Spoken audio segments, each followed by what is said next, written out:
All right, listeners, buckle up, because today we're going deep on tensor Yeah, rings. we're going to be diving into some pretty hardcore We math. are. But don't worry, even if you don't have a PhD, you can still follow along. We're going to make sure to break everything down nice and easy. And by the time we're done, you'll be able to impress all your friends with your fancy new tensor knowledge. That's the goal, just enough for a casual dinner party conversation. Exactly. Not publish a paper level understanding, Yep. just dinner party conversation level. Perfect.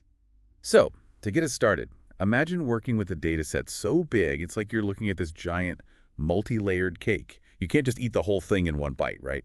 You need some kind of strategy to tackle it. And that's exactly where these tensor ring representations come in. Think of them as clever slicing techniques. They help you break down these huge data sets, which are often organized as things called tensors, into more manageable pieces. Okay, hold on a sec. You keep saying tensors, but what exactly is a tensor? Well, you can think of it like a grid of numbers, but instead of just rows and columns like you might see in a spreadsheet, a tensor can have way more dimensions, like 3D, 4D, even higher. And honestly, they pop up everywhere. In image recognition, weather forecasting, even in understanding how drugs interact in the body. They're really important. So we've got these gigantic data cakes, these tensors, and we need to slice them up to make sense of them. And that's where today's deep dive comes in. We're looking at a paper from the Society for Industrial and Applied Mathematics, and it's called Efficient Construction of Tensor Ring Representations from Sampling. What's so special about this paper? What caught your eye? Well, you see, researchers have been trying to break down these tensors for quite a while now, using methods like CP and Tucker decompositions. Right, I've heard of those. But the problem is they've got some limitations. Either they're not unique, which basically means you could get different slices that represent the same data, or you end up with these really big pieces that are still super difficult to work with. Not very efficient then. Yeah, not ideal. So this paper really focuses on a newer approach, something called tensor rings, or TRs for short, and those can be way more general and potentially even more efficient. More efficient. Okay, now you've really got my attention. But before we dive into all the nitty-gritty details, the paper also mentions this thing called the tensor train format. How does that fit into all of this? So the tensor train format, which is also known as the matrix product state format by some physicists, was a really big deal because it actually figured out how to break down tensors without running into this problem called the curse of dimensionality. Basically, it's this issue where the data just explodes as the number of dimensions increases. Right, it gets out of control quickly. Exactly, but figuring out how to generalize it to more complex networks, that was a real challenge. Uh-huh, and that's where the ring part comes in. It solves that problem. Exactly. If you look at figure 1 in the paper, they actually have these really helpful diagrams. They're called tensor network diagrams. And in a tensor train, all the tensors are connected in a line. But with a tensor ring, they form, you guessed it, a loop. And that can offer some really interesting advantages. Okay, a loop. I'm intrigued. I can already see how that might be useful. But the paper also mentions some other approaches that researchers have tried before, things like skeleton decompositions and something called ALS. Can you give us a quick rundown on what those are all about? Sure. So skeleton decompositions try to find a sort of backbone of the data, but they can be kind of ambiguous and also computationally expensive. And then there's ALS, which stands for alternating least squares, and it's an iterative method. The problem is it can be pretty slow, and it really needs a good starting point to work effectively. So it sounds like there were definitely some hurdles to overcome with those older methods. Mhm. What was the big aha moment in this paper? How did the researchers manage to make things more efficient with tensor rings? Well, their key insight was that you actually don't need to analyze all the data at once to get a good representation. They developed a clever way to pick out the most important pieces of information from the whole data set, kind of like, sampling different parts of that giant cake we were talking about earlier to get a sense of all the different flavors without having to eat the entire thing. Okay, that makes sense. So instead of just using brute force, it's more like strategically sampling the data. Mm-hmm. And they propose a two-phase approach to do this, right? Right. So first, they have this clever initialization method. Instead of just starting randomly, which can sometimes lead to really slow convergence, they actually use what they know about the function beforehand to get a much better initial guess. It's kind of like having a rough sketch before you start painting a masterpiece. Makes sense. And figure 4 in the paper really highlights that, right? Their method gets incredibly close to the true solution after only one iteration. That's impressive. But it's not just about starting well, is it? They also need a smart way to pick those data bytes throughout the whole process, right? Absolutely. And that's where their hierarchical sampling method comes in. They essentially break the whole problem down into different levels, and at each level, they carefully choose the samples that will give them the most information gain. So it's like strategically taking bites from different layers of that cake to get a really good understanding of the whole thing. I like that analogy. And the paper describes this process in algorithms 2 and 3, right? The upward pass and downward pass. But what about algorithm 4? What's that opening procedure all about? Oh, good catch. That's all about resolving ambiguity in the representation. Remember how we talked about some methods producing different representations for the same data? Well, this opening procedure basically ensures that they're setting up those initial tensors in a way that avoids those issues. So they're not just finding any representation, they're finding a good one right from the start. Very clever. But to make all of this work, they did have to make some assumptions about the kind of data they were dealing with, right? I'm seeing terms like Markovian structure and non-degeneracy in the paper. Can you explain what those even mean? Yeah, you're right. They make some simplifying assumptions. Basically, the Markovian structure assumption means that each data point only depends on its neighbors, sort of like a chain reaction where each event is only influenced by what came right before it. And then non-degeneracy just ensures that the data isn't too uniform or flat, which can cause problems for certain methods. So they're setting some ground rules to make the problem a little bit more manageable. But how realistic are those assumptions?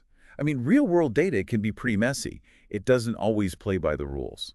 That's an excellent question, and that's actually what makes the next part of our deep dive so interesting. Yeah, real-world data, it's rarely as well behaved as we'd like it to be, but that's what makes this research, this part of the paper, so interesting. So what happens when those assumptions, the Markovian structure and non-degeneracy, what happens when they're not perfectly met? Does the whole method, like, just fall apart?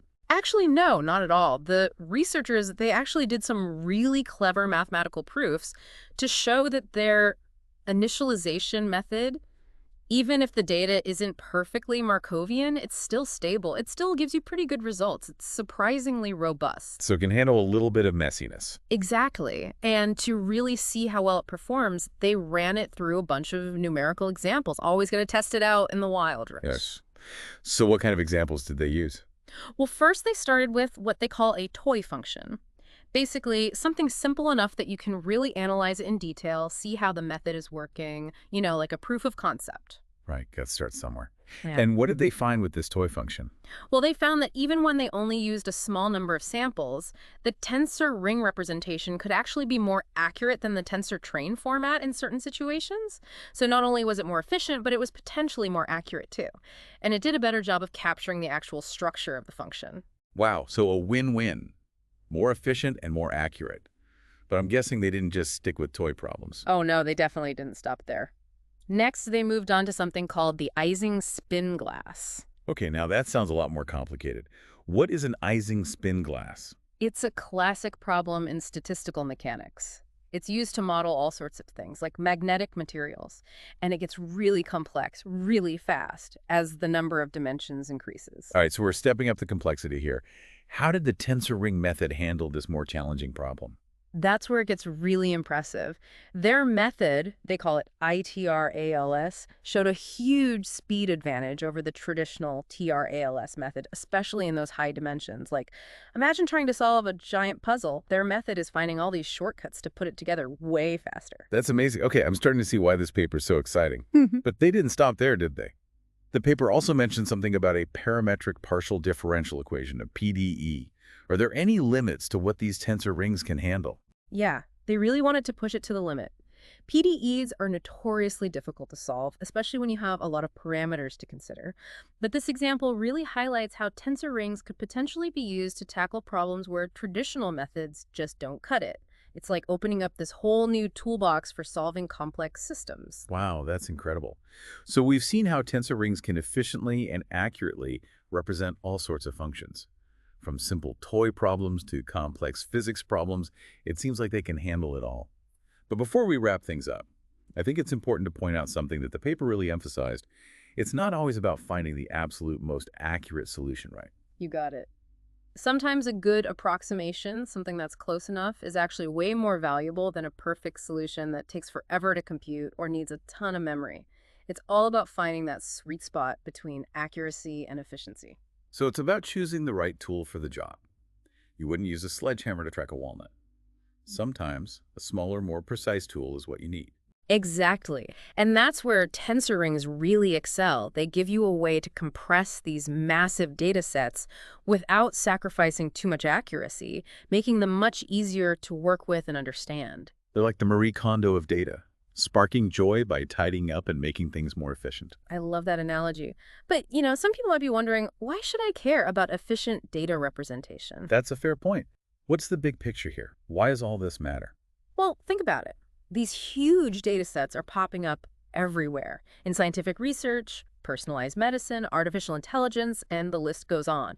So having a way to handle them efficiently, that could have a massive impact on basically all sorts of If fields. that's true, it could revolutionize how we approach these problems. Exactly. And this paper really just focuses on how to construct those tensor ring representations. But the really exciting stuff, the real magic, that happens when we start actually using them to solve real-world It's problems. like we finally built this amazing tool, and now it's time to see what we can create with it. Right. What new insights can we gain? What challenges can we overcome? What mysteries can we solve? It feels like we're just scratching the surface here. It's like those early days of computers when people were just starting to wrap their heads around what these things could do. Yeah, it is an exciting time to be working in this area. And this paper is really just one small piece of a much larger puzzle. There's this whole community of researchers out there just pushing the boundaries of what's possible with these tensor decompositions and tensor networks. It's a good reminder that science is like a team effort, right? It's not just about one person making a big discovery. It's about building on each other's work, like pushing that collective knowledge forward. Oh, absolutely. And I think this paper is actually a really good example of that. They've taken these existing ideas about tensor trains and figured out how to generalize them, how to create something new and potentially even more powerful. It's like they took this classic recipe Right. and then added their own little twist to it, created something new and hopefully delicious. Speaking of delicious, I'm actually getting kind of hungry. Maybe we should wrap things up here and go grab some actual cake. Yeah, cake sounds good. But before we do that, I want to leave our listeners with one final thought. This whole paper has been focused on how to construct these tensor ring representations. But the real magic, the exciting part, is what happens when we actually use them to solve real problems in the real world. Right, it's like we've built this amazing tool, and now it's time to really put it to work. Exactly. What kind of new insights can we uncover? What kind of challenges can we finally overcome with this? What mysteries can we solve? Those are some really big questions, and I bet those are the questions that are keeping researchers up at night, huh? Definitely. And those are the questions that are going to keep driving this field forward for years to come. Well, to everyone listening, if you're feeling inspired by what we've talked about today, I definitely encourage you to dive in a little deeper into this world of tensor rings. It's a fascinating area. And who knows, maybe you'll be the one to make that next big breakthrough. Yeah, that's the beauty of research. You never know what you might discover. Keep exploring, keep learning, and most importantly, keep that curiosity alive. And remember, the world of data might seem really complicated, but with the right tools and a little bit of creativity, well, you can slice through anything.